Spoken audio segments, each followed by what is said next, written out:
Love, in its common conception, is often confused with attachment, desire, or the longing to possess. It appears in human experience as a mysterious force, compelling in its intensity and elusive in its permanence. But the love that binds souls in a true union cannot be reduced to the yearning for another person to fulfill our emptiness. When love is sought merely to cover the wound of incompleteness, it loses its ground and becomes projection, a displacement of one's inner longing onto another, who momentarily appears to carry the qualities we lack. The problem is not in the desire to love or be loved, but in the unconscious nature of what we seek. One does not seek true love by grasping for another, but by facing oneself, by making known the unknown within, by integrating the disowned, the shadowed, and the hidden. In the beginning, what we call love is often only a mirror. We see in the other, not the person as they are, but the person as we need them to be.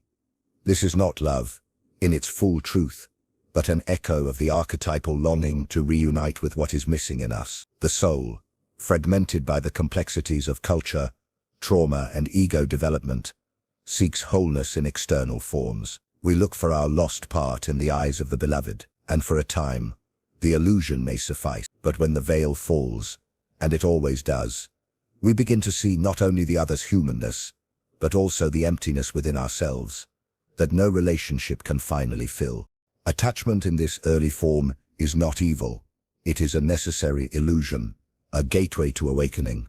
It is a force that compels us into relation, which in turn becomes the crucible of transformation.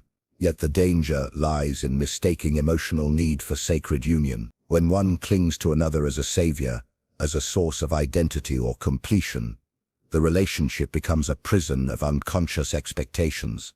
The beloved is no longer a person, but a symbol, a living projection of the unlived aspects of ourselves. And when they fail to live up to that projection, as they inevitably must, we experience disappointment, resentment, or a compulsive need to move on, to search again for the ideal that continues to elude us.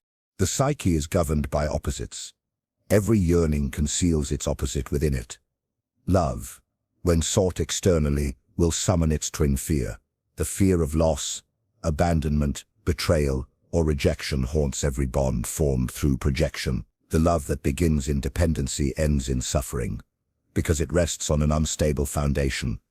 The refusal to confront our own interior void. The portal to true love is not entered through the arms of another, but through the descent into the self. One must descend into the labyrinth of the soul, where the false self dissolves, and the deeper reality begins to emerge. This descent is not romantic. It is not adorned with the sweetness of sentimental affection or the safety of companionship. It is the confrontation with what has been exiled, the shadow, the pain, the unmet needs of childhood, the forgotten passions, the repressed anger, the denied longing.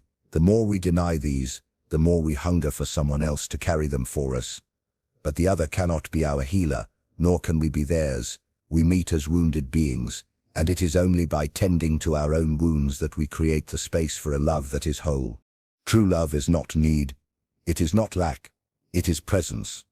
It arises not from the desire to possess, but from the ability to behold. To see the other clearly, one must first see oneself, without distortion. But the self is not transparent. It is layered with masks and personas, formed to navigate the world. The persona is not evil. It is functional. But when we identify with it, we forget the deeper dimensions of our being. Love that occurs between personas is superficial. It becomes a performance, a role-playing exercise that exhausts the soul.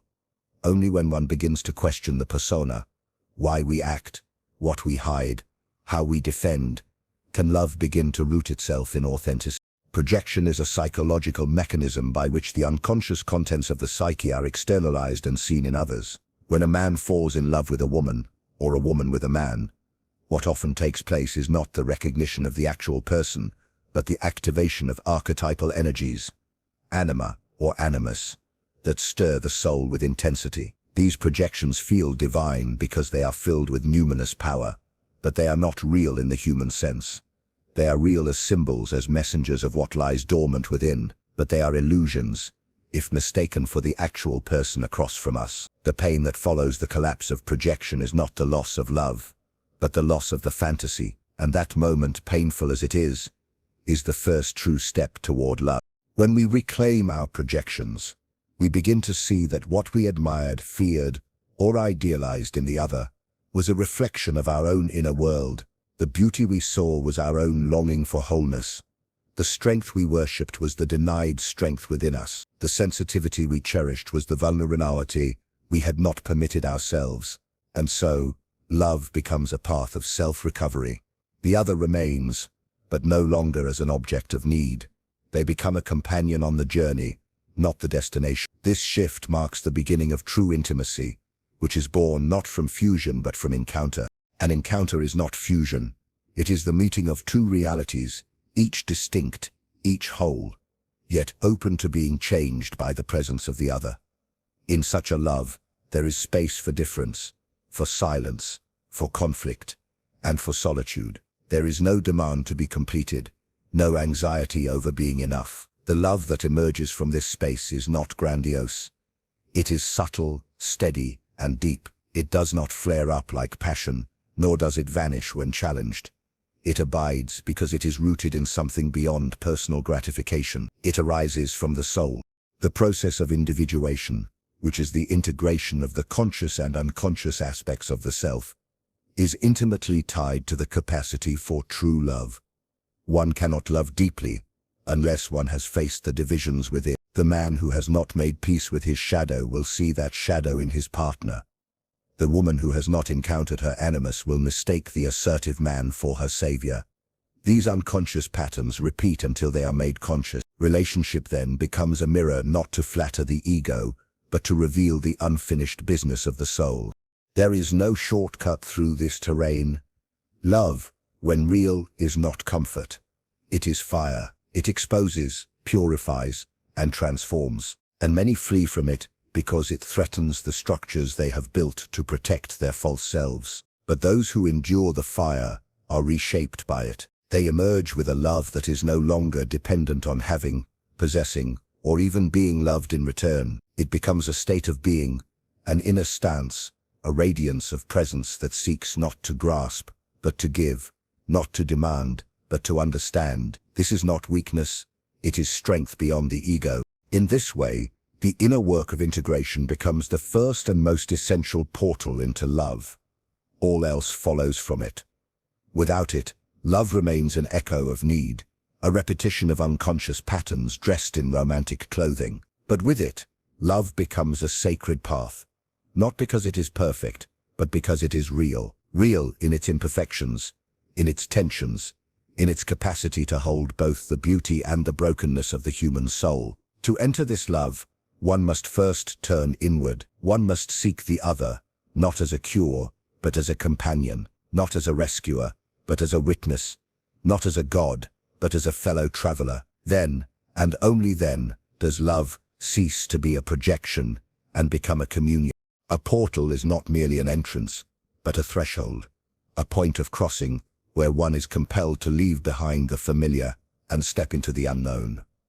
In the journey toward true love, these portals do not present themselves as visible doors or clearly marked transitions. They appear as moments of crisis, as symbols emerging from the unconscious, as unexpected invitations to confront what has long been avoided. Each portal is a metaphor, a psychic event that signals the possibility of transformation. True love does not arise from comfort or from the smooth continuity of ordinary life. It is born from the depths, where the psyche is reshaped by encounters with forces greater than the ego. These encounters are not random, they are archetypal in nature. They follow patterns that are universal, rooted in the collective unconscious, and they demand from the individual a response that is sincere, courageous, and inwardly engaged. The portals to true love are often disguised as difficulties. One may encounter jealousy, vulnerability, emotional detachment, or fear of intimacy. At the surface, these seem like relational problems, but they are in truth psychic invitations. They are the outer expressions of inner dilemmas that must be addressed if one is to move forward in love. When a man is seized by jealousy, for example, he is not merely reacting to a threat from the external world. He is being summoned by the unconscious to confront his own insecurity, his fear of abandonment, and perhaps his own possessiveness, qualities often rooted in unresolved childhood experience. The jealousy is not the problem. It is the portal. It is the fire through which something must be burned away, and something more conscious must be forged. But the ego resists such transitions. It clings to its habitual patterns and defends against the unknown. The task of love, however, is not to preserve the ego's comfort, but to awaken the soul. The soul does not grow through ease. It grows through initiation, and each portal is such an initiation. In the language of mythology, the hero must leave the village, journey through the forest, and face the dragon before he can return with the treasure. This myth lives on in every relationship. One meets the beloved, feels the enchantment, and is drawn into the dance of attraction. But sooner or later, the path leads into shadowed territory. The idealized image of the other begins to crack. Conflicts arise. Old wounds are triggered. What was once blissful becomes tense. These moments are not failures of love, they are thresholds. The portal has opened, and what one does next determines whether the relationship deepens or dissolves. To step through the portal requires a shift in awareness. One must stop blaming the other and begin listening to the symbols. What is this conflict revealing? What part of me have I neglected, denied, or exiled? The beloved becomes a mirror, and through that mirror, the soul calls us to transformation. Symbolic thresholds are everywhere in the experience of love. The first portal may be the recognition of one's own projections, the sudden realization that the qualities we adore or despise in the other are reflections of our own unconscious contents. This is no small revelation. It shakes the foundation of love as it is commonly understood. For if I do not truly see you but only see my idea of you, then what is it that I love? The answer lies deeper. To pass through this portal is to begin the work of discernment, to separate the projection from the person, and in doing so, to see both more clearly. This act requires humility. It requires the death of illusion, which is often painful, but it is the first real act of love. To see and to allow oneself to be seen, without disguise. Another portal arises when the relationship challenges the ego's sense of identity. Perhaps the other does not meet our expectations, or they reveal aspects of themselves that make us uncomfortable. The ego recoils, wanting to control, to fix, to change the other into something more manageable. But love does not conform to egoic demands. It asks us to surrender the need for control and to enter into the mystery of another's being.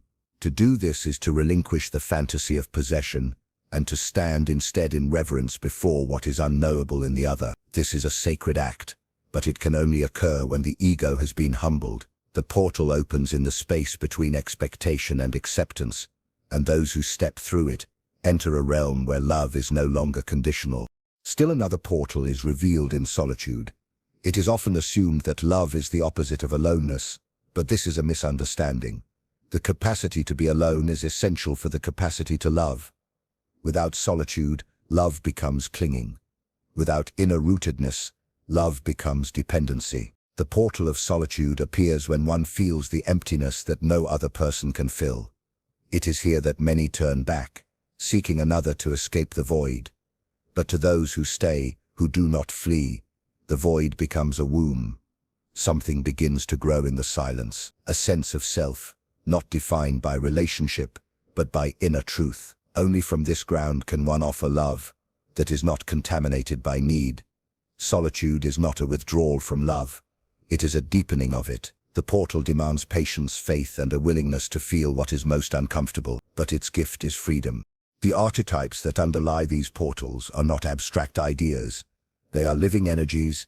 They appear in dreams, in synchronicities, in the sudden eruption of emotion, or the haunting repetition of relational patterns. They are the unconscious trying to speak. Love is not blind. It is blind only when we do not listen to these messages. To engage with love as a path is to enter into dialogue with the unconscious. One does not simply fall in love. One is initiated by love.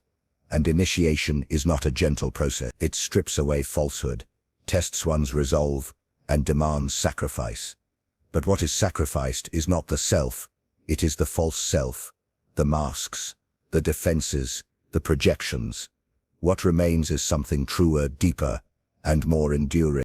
Each portal brings us closer to what might be called the sacred center, the self, the unifying core of the psyche. The self is not the ego. It is the totality of who we are, including the unconscious. True love is the meeting of two individuals who have each begun the journey toward this center. Their relationship is not a fusion, but a union, a conjuncture. In such love, there is an alchemical quality. Each partner becomes a vessel for the other's transformation, not by force, but by presence. The relationship itself becomes a container in which the opposites are held, masculine and feminine, light and shadow, known and unknown. This is not achieved by will alone. It requires surrender to something greater. The portals cannot be planned. They arise organically, often in the most inconvenient or painful of times. One may feel betrayed, abandoned, disillusioned, and yet, if one looks beneath the surface, one sees the hidden architecture of the soul at work. Love brings us exactly the challenges we need in order to grow. This is not a moral judgment, it is a psychological law. The psyche seeks wholeness, and it uses every experience, especially those in intimate relationships, to bring unconscious material into consciousness. This is the purpose of the portal, not to provide happiness or security, but to provoke transformation. The idea of portals implies movement. One does not remain at the threshold. One is called to step through. But the act of crossing is not always visible. It may take place silently, inwardly, in the decision to respond differently, to listen more deeply, to stay present with one's pain rather than escape it. Each such act is a passage. Each is a descent into a deeper layer of being. The path is not linear. One may revisit the same portal many times, each time with greater awareness. The psyche unfolds in spirals, not straight lines. What seems like regression may in fact be a deeper integration. Love then is not a static state to be achieved, but a dynamic process to be lived. It is not the reward of the fortunate, but the calling of every soul. To love truly is to engage fully with one's own unfolding. The beloved is not the end. They are the mirror, the challenge, the companion. Each portal is a test of readiness. Will you face your fear, or will you retreat? Will you open your heart, or will you armor it again? Will you listen to the voice within, or be ruled by the noise without? These are not rhetorical questions. They are real choices, and each choice shapes the path. The deeper one goes, the fewer masks one can wear. True love requires authenticity. It demands that we show up as we are, without pretense. This is not easy. The world teaches us to hide, to perform, to protect ourselves from vulnerability. But the soul knows that love and vulnerability are inseparable. Every portal into true love demands the risk of being seen, and in being seen we risk being rejected. But without that risk, there is no depth, only repetition. The shallow waters may feel safe, but they offer no transformation. Each portal offers the possibility of moving from illusion to truth, from fear to courage, from separation to connection. These movements are interior. They cannot be measured by outer standards. One may remain in a long relationship and never pass through a single portal. Another may walk alone and yet be continually initiated into deeper love. The outer form is less important than the inner movement. What matters is the sincerity of the journey, the willingness to confront what arises, and the capacity to endure the fire of transformation. Love, at its core, is not a feeling. It is a force of evolution. It pulls us toward wholeness, toward the integration of all that we are. The portals are not obstacles. They are sacred thresholds. They ask not that we find the perfect partner, but that we become true to ourselves. And in that truth, we become capable of love, not as possession, not as projection, but as presence, as being, as soul meeting soul in the mystery of becoming. The idea that true love arises from the union of two whole selves rather than from the desperate attempt to find completion in another represents a fundamental shift in how we understand human relationships. For most, love begins as a hunger, a longing, a search for something or someone who will fill the void they carry within. This void is often unconscious, formed in early life, shaped by experiences of abandonment, rejection, or unmet emotional needs. The search for love becomes then a search for healing, for wholeness, for an answer to a question that was never fully formed in words. But to seek another person in order to become whole is to place upon them an impossible burden, and to reduce love to a form of psychological compensation. This is not union, it is fusion. It is a collapsing of boundaries, a surrender not of ego but of integrity. And though it may produce moments of intense emotional connection, it inevitably gives way to disappointment, conflict, and the reactivation of those very wounds it was meant to heal. In the early stages of love, what we often experience is not the other, but ourselves, our projections, our hopes, our fantasies, our ideals. We look into the eyes of the beloved and see reflected there not who they are, but who we long for them to be. This is the projection of the inner image, the anima or animus, depending on one's psychic orientation. These inner figures are not simply psychological constructs, but are rooted in the archetypal patterns of the collective unconscious. They carry with them a numinous power, a magnetic quality that can overwhelm reason and blind perception. We do not fall in love with the actual person but with the archetype they momentarily embody, and for a time this is enchanting. The beloved becomes a god or goddess, a figure of salvation, a redeemer of all that has been lost. But no human being can live up to this archetype for long. Eventually reality intrudes, the image fades, the flaws, quirks, and limitations of the other come into view. What once felt like spiritual union becomes entanglement. The fantasy collapses, and in its place arises disillusionment. This collapse is not a failure. It is a necessary stage in the development of real love. For it is only when the projection is withdrawn that the other can truly be seen, and to see another as they are, not as we wish them to be, is the beginning of love, that is rooted not in need, but in recognition. But for this to occur, we must first undertake the task of becoming whole in ourselves. We must meet the parts of us that we have denied, repressed, or disowned. We must integrate the shadow, confront our own darkness, and embrace the aspects of our nature that we have projected onto others. Until this is done, love will continue to be an unconscious bargain. I will play this role if you play that one. I will be the wounded child if you will be the nurturing parent. I will be the savior if you will be the one in need. These dynamics may create dependency, even devotion, but they do not create freedom, and without freedom, there can be no love in its truest form. Individuation is the process by which the individual becomes who they are meant to be, whole, integrated, inwardly aligned. It is a path of self-discovery and self-confrontation, a movement from fragmentation to unity, and it is only through this process that a person becomes capable of love. That is not based on need. A whole self does not seek another to complete it, for it has already met its own depth. It has sat with its loneliness, mourned its wounds, embraced its contradictions, and emerged with a sense of inner coherence. When such a person enters into relationship, they do not do so to be saved or to save. They do so to share, to witness, to grow, and to serve the unfolding of life in another, without attempting to control or possess it. This form of love is not without passion, but its passion is tempered by clarity. It is not the fire that consumes but the flame that endures. There is a quiet intensity to it, a depth that does not announce itself but reveals itself over time. It is patient, curious, and strong. It does not panic when the other pulls away, for it knows that love is not annihilated by distance. It does not demand constant validation, for it has found validation within. It does not collapse at the first sign of conflict, for it understands that true intimacy is forged not in perpetual harmony but in the willingness to remain present in the face of difficulty. Many seek love as a solution to their suffering.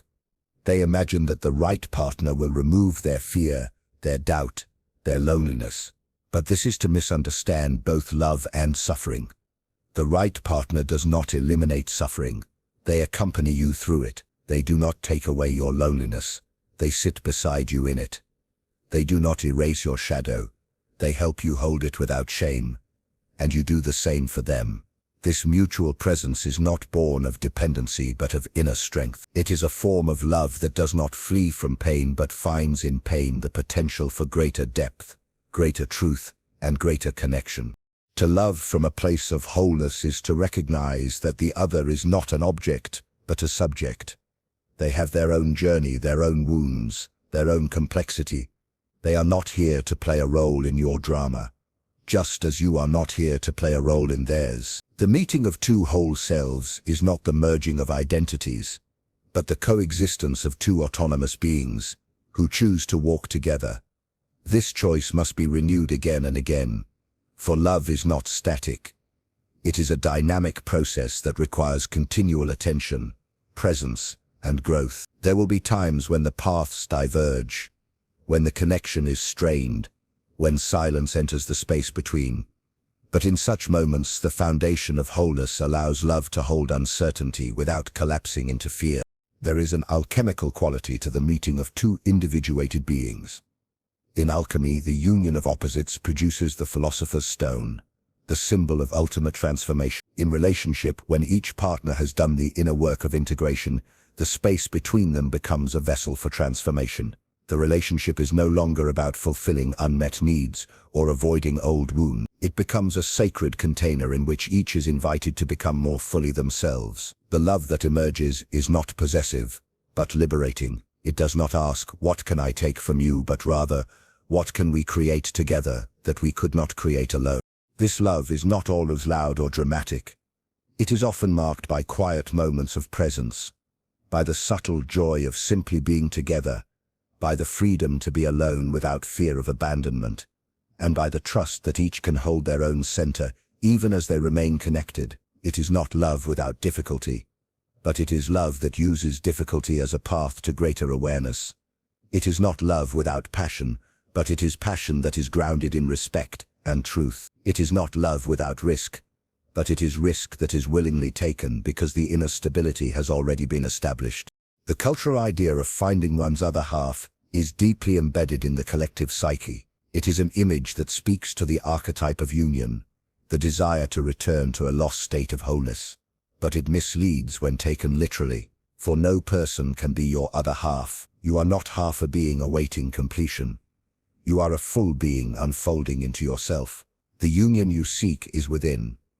The other may reflect it, may evoke it, may catalyze it, but they cannot provide it. When we understand this, love ceases to be a quest for completion and becomes a celebration of presence.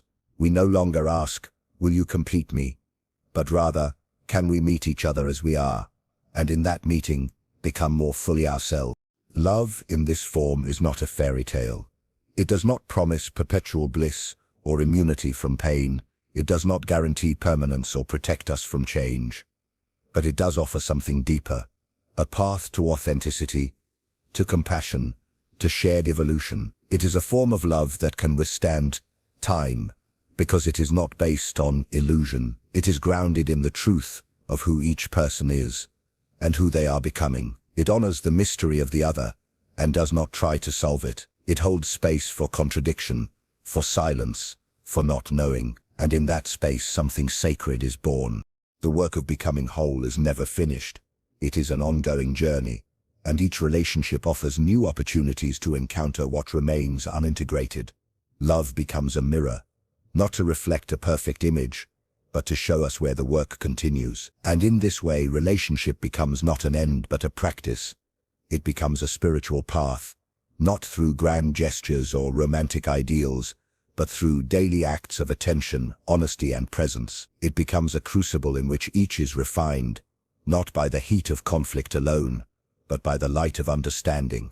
When two whole selves meet, they do not lose themselves in each other. They find in each other a deeper reflection of their own truth. They recognize the divine spark in the other, not as something foreign, but as something that resonates with their own inner fire. Love becomes a dance, not of completion but of mutual unfolding.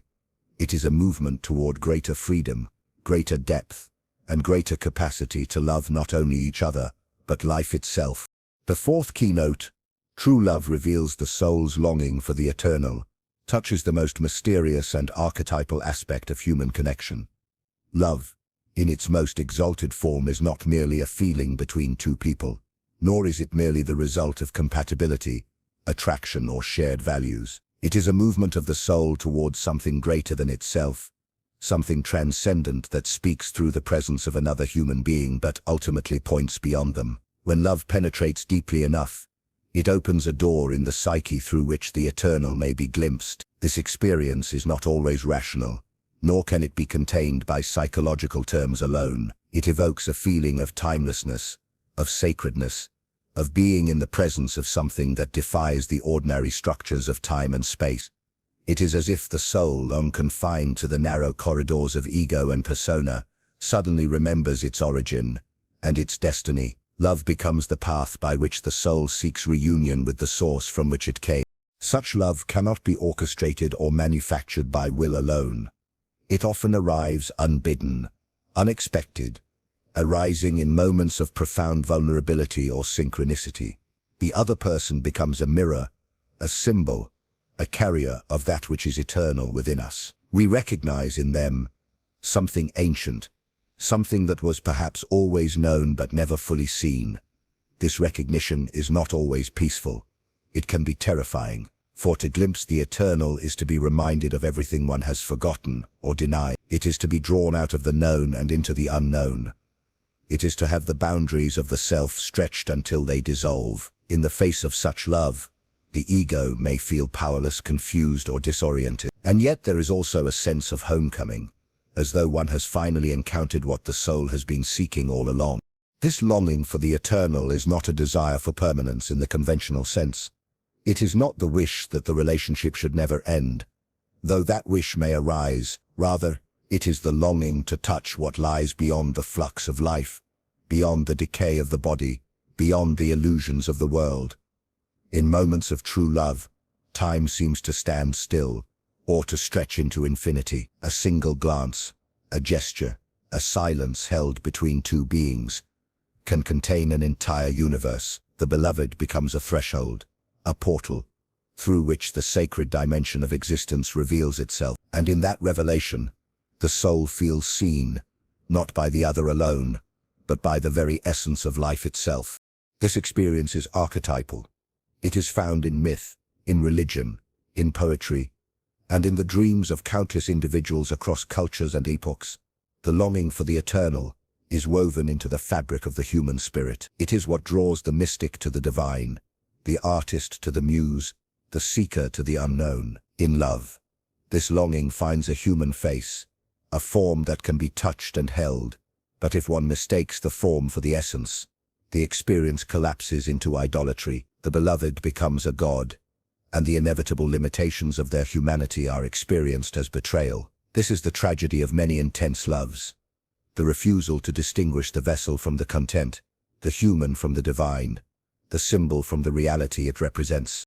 To love wisely is to honor the mystery the beloved awakens without seeking to possess it. It is to walk the fine line between devotion and projection, between seeing the other as they are and seeing through them to what lies beyond. The eternal is not captured in the person, but expressed through them. They are the doorway, not the destination. And this is why true love often awakens a paradoxical sense of both joy and sorrow. There is joy in the intimacy, the recognition, the connection, but there is also sorrow, for one knows, often unconsciously, that no human relationship can fully contain the infinite. The soul aches not because love is lacking, but because it has tasted something that cannot be held. The sorrow of love is not always about loss or rejection. It is about the impossibility of permanently grasping what is essentially eternal. In this way, true love humbles the ego. It reminds us that we are not the authors of the deepest experiences of our lives. We do not control when or how love arrives, nor can we predict its unfolding. We are drawn into its orbit, and if we surrender to its mystery, we are transformed. This transformation is not always pleasant. Love, when it reaches this depth, exposes everything in us that resists the eternal. It brings to the surface our fear of death, our fear of abandonment, our craving for control.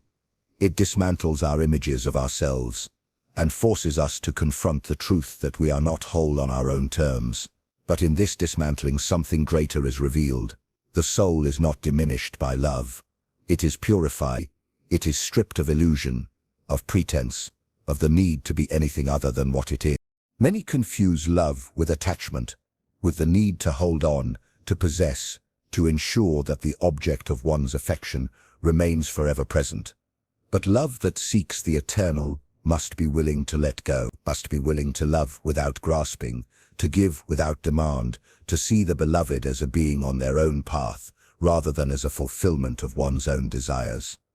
This form of love is not passive, it is active, but its activity is rooted in presence, not in control. It asks not, what can I gain, but how can I serve what is being born through us? It is a form of love that honors the process of becoming over the comfort of stability. It accepts change, not as a threat, but as the very nature of the eternal expressing itself in time. The soul's longing for the eternal, through love, is also a longing for union, not just with another person, but with the deeper self, with the divine, with the ground of being. This is why the experience of love can feel so cosmic, so beyond explanation. It is not merely an emotional reaction, it is an ontological event. It touches the very core of what it means to be alive, and it is here that love intersects with the spiritual, not the spiritual as doctrine or belief, but as direct experience. In the presence of the beloved, one feels the same awe that one might feel in the presence of a sacred mountain, a vast sky, a work of transcendent beauty. One feels small and vast at the same time. One remembers that life is more than survival, more than success, more than the accumulation of knowledge or power. Life is, at its root, a mystery, to be lived, and love is one of its purest expressions. To approach love in this way requires the courage to feel deeply, to be broken open, to allow oneself to be changed.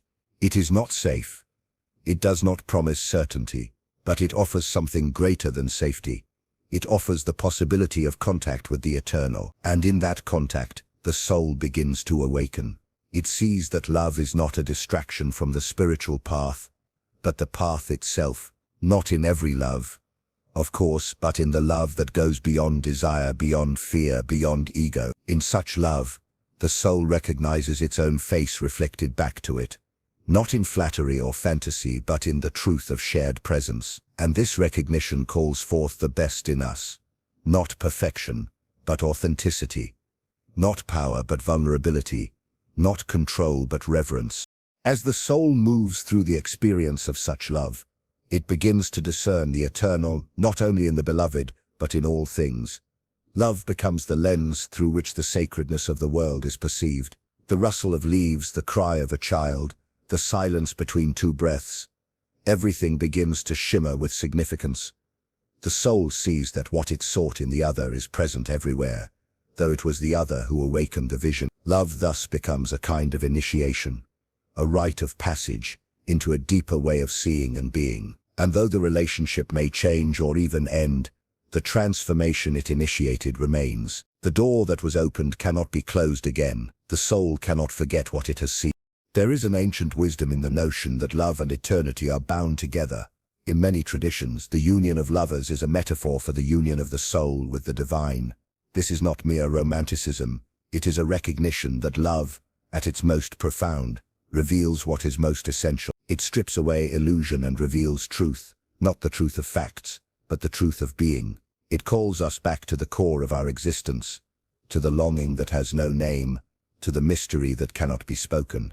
And in this calling, we are both wounded and healed, emptied and filled, lost and found. To love in this way is to walk a path that few choose willingly, for it demands everything. It demands the death of the small self, the relinquishing of control, the surrender of certainty, but it offers, in return, a glimpse of eternity, a taste of the divine not as concept, but as lived experience. And once the soul has tasted this, it cannot be satisfied with lesser forms of love. It may still participate in the ordinary joys and sorrows of relationship, but it will always carry within it the memory of that greater love, that deeper connection, that moment when time stood still and eternity entered the room. And so we arrive at the closing of this long and inward journey. one that has led us through the silent architecture of longing, through the shadows and light of the self, through the alchemy of union, and finally to the threshold of the eternal. True love is not found, nor is it won. It is revealed through the gradual unmasking of illusion, through the painful and beautiful work of becoming whole, through the trembling recognition of the divine mirrored in another, and through the sacred call that echoes within each of us, beckoning us to remember who we truly are beneath all names, roles, and desires. Love, when it is real, does not belong to us. It moves through us. It humbles and exalts, wounds and heals, disorients and awakens. It is not here to confirm our egos, but to dissolve them.